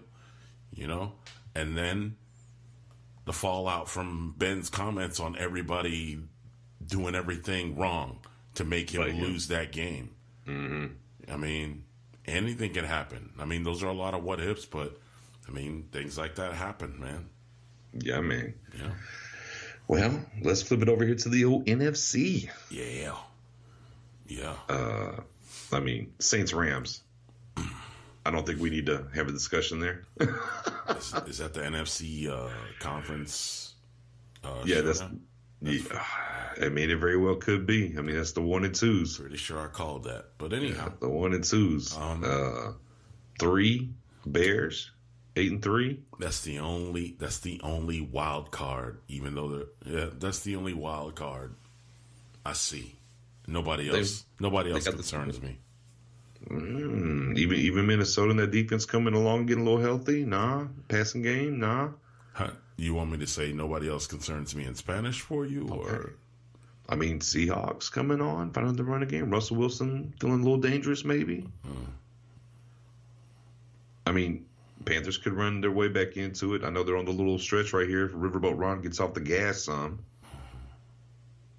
Cowboys have the blueprint. Now, whether they keep consistent, run the ball, play good defense, but, they've won 3 straight.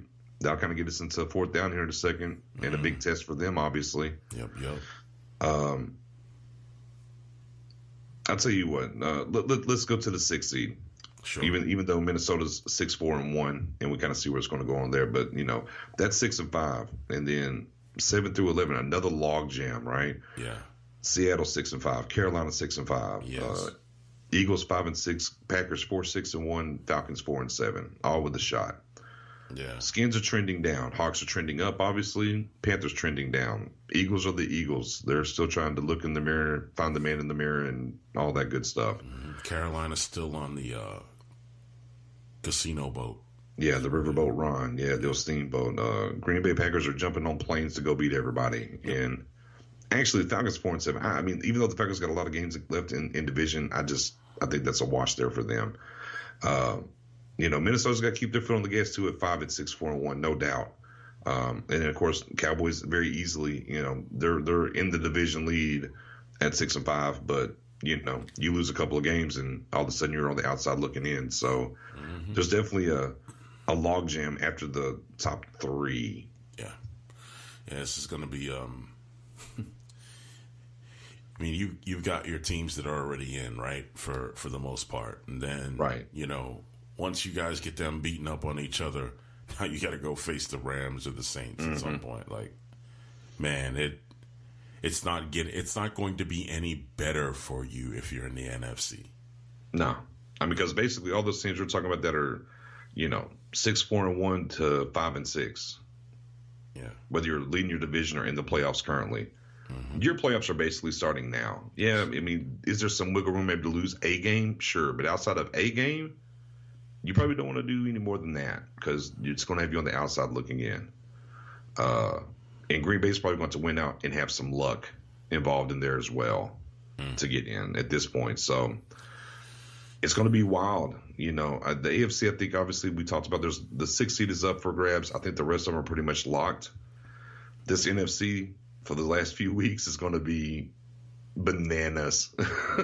It's going to be bananas. Let me hear you say this stuff is bananas. Bananas. B-A-N-A-N-A-S. Speaking of which, and that's going to start this Thursday. 4th down here stuff. Oh, that 4th down, bro. 4th down. Saints travel to Jerry World to face the Cowboys. That's all you, buddy. You go on and talk about that. Lots of chatter popped off. Oh, you're going to talk about that? You don't want to talk about the game? You don't want to talk about... I'm going to talk about the game because I'm going to get to the game. Mm-hmm. But the one thing that we always talk about is... I'm afraid of what you're going to say. Keep it in-house. Helmet on a helmet, line up and play. Hat on a hat, baby. Hat on a hat. Yeah. All that talking don't get you nowhere. And talking don't win you no games, buddy. I mean, don't get it twisted. I understand Dak saying. Although I don't know what teams you're talking about. I'm gonna get there. The Cowboys. Well, a couple of weeks ago we were talking about these Eagles and all the talking they were doing, but right now we're going to talk about the Cowboys. Oh well, and I don't talk about Cowboys. We're going to talk about Dak saying, we're not afraid of them, and they put their pants on like we do. Oh, okay, you're getting questions. Okay, then you got D-Law, basically saying you got to line up and hit them, and the 50 points here and there, and then you choke them out and different things, and obviously those things were going to make the rounds, and now you got Michael Thomas tweeting out whatever message they trying to send. We don't get it. We ain't receive it. And retweets get bellish about, don't you do that. Don't poke the bear. And so there's some sauce for us fans. There's sauce. And, and if you're a fan of the game, you're a fan of your team, you like to hear them say that stuff. But at the end of the day, it's not going to matter because the pettiest coach of all is Sean Payton. Exactly. And he doesn't need any extra sauce to run some gimmick plays, an onside kick, be up on you by 30 points on 4th and 7 and throw a bomb in the end zone. Peyton, it's good. Peyton just needs to hear what'd you say? He didn't shake. Who was the last team they played? Washington. Oh no. Dallas. Oh, Dallas. Yeah. Oh, I'm sorry. Yeah, we play Washington. This how petty Peyton is. Sean Payton be like, some coach will probably tell him, I heard they didn't shake hands after the Washington game. They just turned around and went in their locker room, you know what I mean? And, left everybody out there on the field. They didn't even do no post-game interviews except for Dak. Peyton will hear that and be like, oh, you don't want to shake hands with people now on other teams?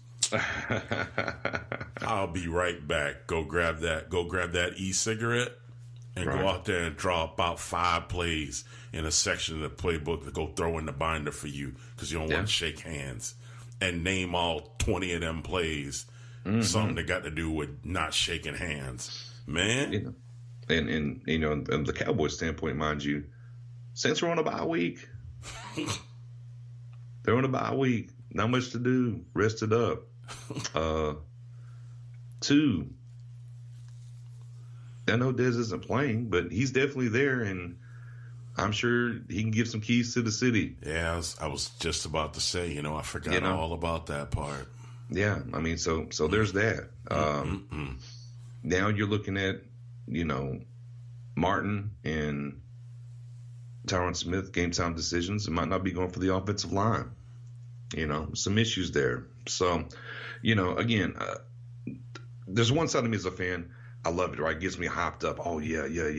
But on the same time, on the other side of that token, I guess I'll say is, let's just sign up and win. Then you can talk about it after the game. And if you win, then so be it. So, not the bulletin board material right now. You just won 3 straight. Okay, you just got back over 500. Let's maybe take care of this business before we go beating our chests like we're headed somewhere. All right. But now, as to the game as it pertains to itself, the Cowboys does bring a stout defense. Probably one of the best defenses the Saints are going to see all year. Got to touch Drew Brees. Got to try to limit that run some. Offensively, you have to do a lot of feeding Zeke, moving the chains, and keeping that guy Drew Brees on the sideline because he can't hurt you if he's sitting on the sideline. And that's going to be the key for Dallas to get this done. Doesn't matter if you're up 10 with 5 minutes left. The Saints might come back and get you real quick. You can't take the foot off the gas at any point. For New Orleans, simple. Hey, force Dak to beat you. Hey, it's cool. We see what Amari Cooper brought to you, and we can talk about that Amari Cooper last 3 games has as many yards and same touchdowns or more touchdowns than Antonio Brown. That's all well and good. That's fine. Show us again. That's fine. We're not going to let Zeke beat us. You show us you can beat us, Dak. And then of course, whatever they want to do, if they're able to establish that run and get to the play action and Breeze can get to the middle of that field, going to be a long day for LVE and Jalen Smith. I'll tell you that much right now. So I'm ready for it. Actually, me and our guy Mo from the group will actually be at the game. We got a little bit of a ritual that started a few years ago between us, and winner gets to take a cake and pound it in the face. So he's got one and I've got one. So this will be a decisive tie-breaking cake gate game for us. Yeah, I don't talk very much about Cowboys. I guess the only thing I kind of have to say about this is should be interesting to see how the Saints play this game. Indeed. Yeah. And I mean, hey, at the end of the day, no matter what, talking aside or whatever, I mean, I get it. You should feel that way, DeMarcus Lawrence and everything you've done, and I get it. You need to feel like you're not scared. Hey, those are things that you do need to say. A little extra sauce from D-Law that didn't need to be put out there, so be it. Now go prove it. You said it. Go prove it. You're 6-5. You want to make a statement and say that you're here and you want to make a difference this season? This is the game that you go do it in. If you lose this game, shut up and try to find a way in the playoffs and don't talk anymore. Because you're about to play the best team in the NFL in the New Orleans Saints.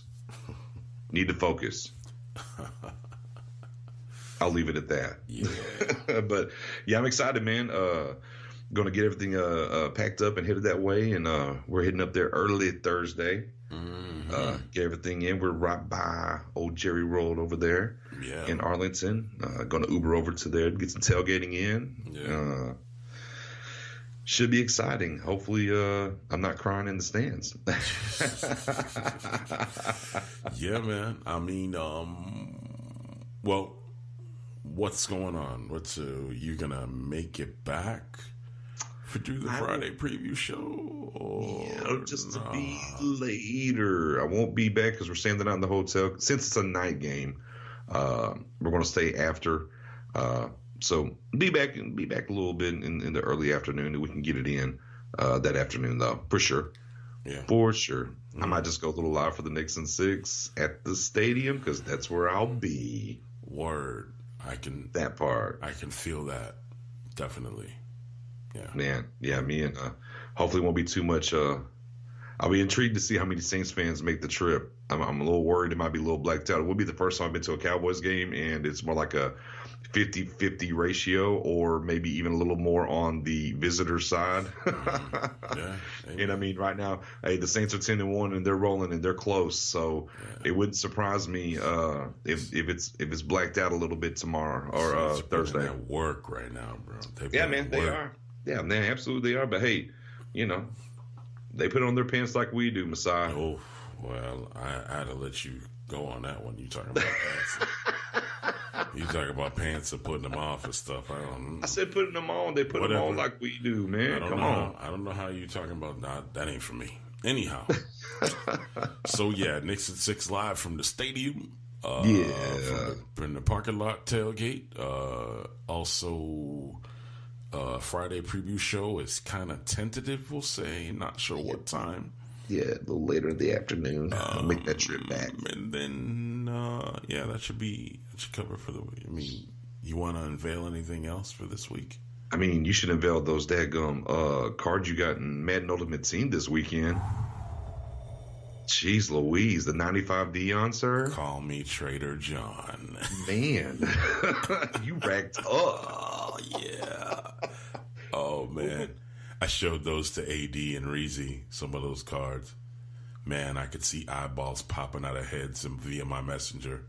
It was hilarious. But, hey, man, I put in the work. Hey, you got to grind to shine, baby. Like Drew Brees says, if you work hard, you can achieve anything. That's what he told his kids. That's what I'm going to tell you kids. There you go. And that'll be that. Hey, man, we appreciate everybody for tuning in this week. Deep in the Huddle. We're out.